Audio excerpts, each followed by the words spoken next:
So, two rate cuts, not three. This is how it all starts. Pushing on the idea that inflation is stickier than usual. We need to do something about it. Thus, we're not cutting rates as aggressively as people thought, right? But what's interesting here is that who's predicting two rate cuts this year and not three? Generally, we would have economists say such a thing. We would have maybe the Fed come out and tell us that there's two rate cuts coming in rather than three. But instead, we have traders in the financial markets predicting that it's most likely we might see two rate cuts rather than three this year that's been penciled in from the Fed. Now, the markets can definitely be wrong because, as we've seen before, the markets were predicting that we would get more than three rate cuts this year. The markets were predicting that we would get a rate cut in March, and that was also wrong. That maybe May might get another rate cut, and that also June we're going to see some sort of rate cut. Now, the probability of a June rate cut was well above 50% way back before today. But with the non-farm payrolls number and the jobs number and the economy looking resilient and strong with the ISM manufacturing and so on, we still see that the chances of rate cuts are starting to diminish, and we're starting to see that the chance of a June rate cut has dropped down to now 50-50 chance. And it's all going to be dependent on one key variable, one key point that's going to come out this week. That's the US inflation numbers, the CPI numbers that are going to come out this Wednesday. Well, are we going to see the CPI report tick up? Are we going to see it come down? If it ticks up, then the chances of a June rate cut will probably diminish even further. If not, if it comes down drastically, then those probabilities will move up higher than 50%. But again, let's not forget that we have more data before June to still assess how this all plays out. So I'm going to show you here an article that comes out from Bloomberg talking about this situation. And it'll be very interesting to see what the traders out there think when it comes to rate cuts. So I'm going to share my screen here. Here it is. You should be able to see my screen. So here it is. Traders favor two Fed cuts in 2024. Comes out from Bloomberg. Right? Comes out today at 3:44 a.m. with US rates at year highs. Okay? So markets are pricing about 60 basis points of rate cuts for the year. Investors look ahead to US inflation data on Wednesday.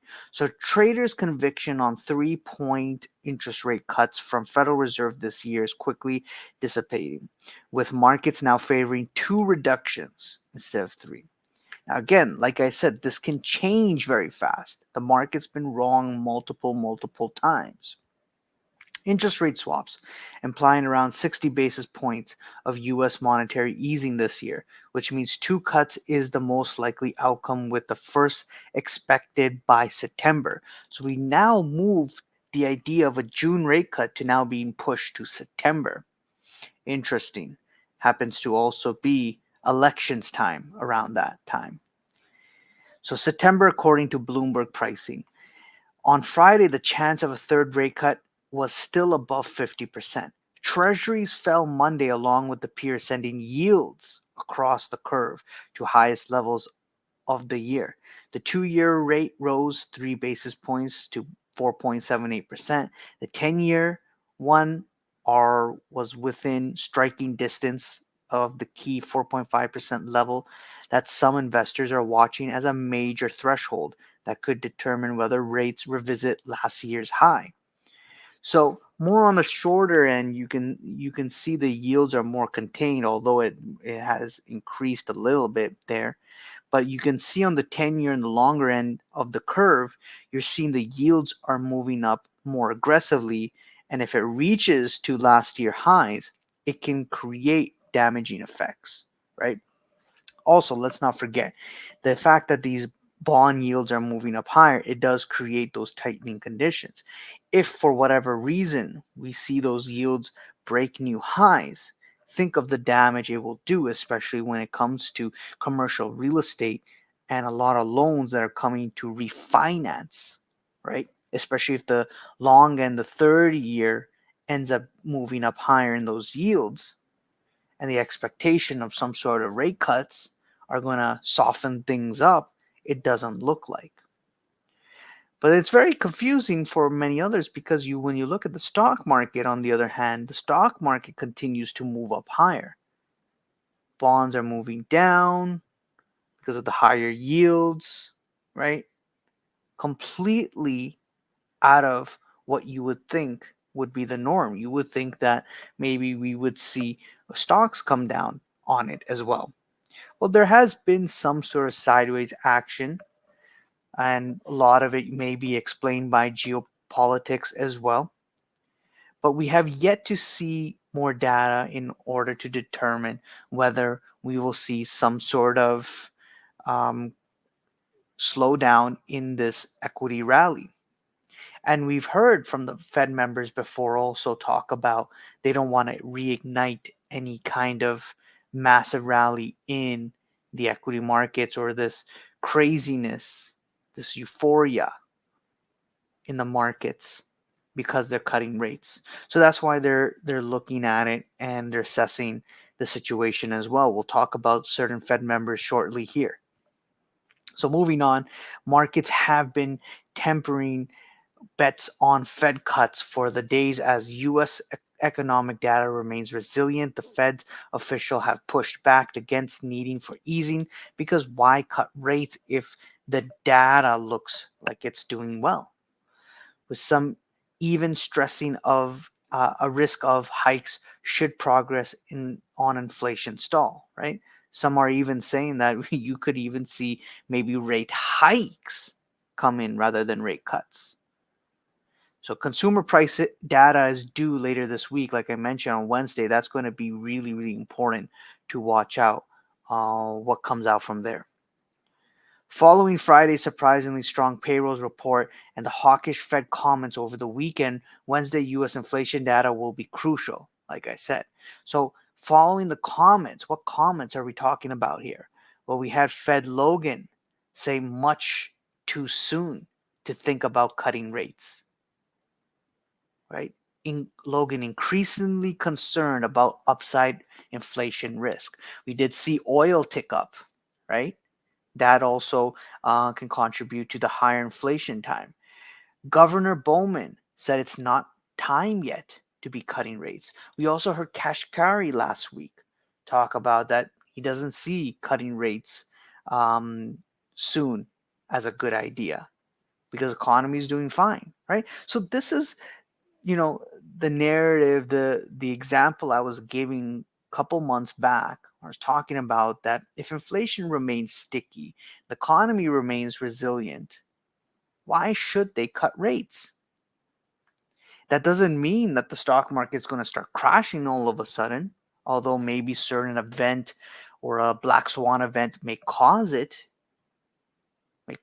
situation to happen. But if the stock market's been going up, even with all these rate hikes, you can expect that even with moving rate cuts from 3 to 2, we can expect some resilience in the equity markets, unless there's a really big tantrum from some sort of external event. But here you have it, right?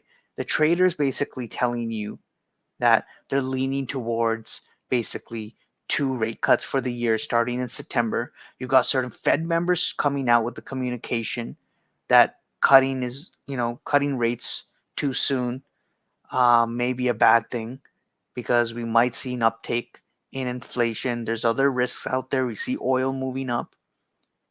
Basically sets the pathway that if you're expecting some sort of aggressive rate cuts to happen, dream on, right?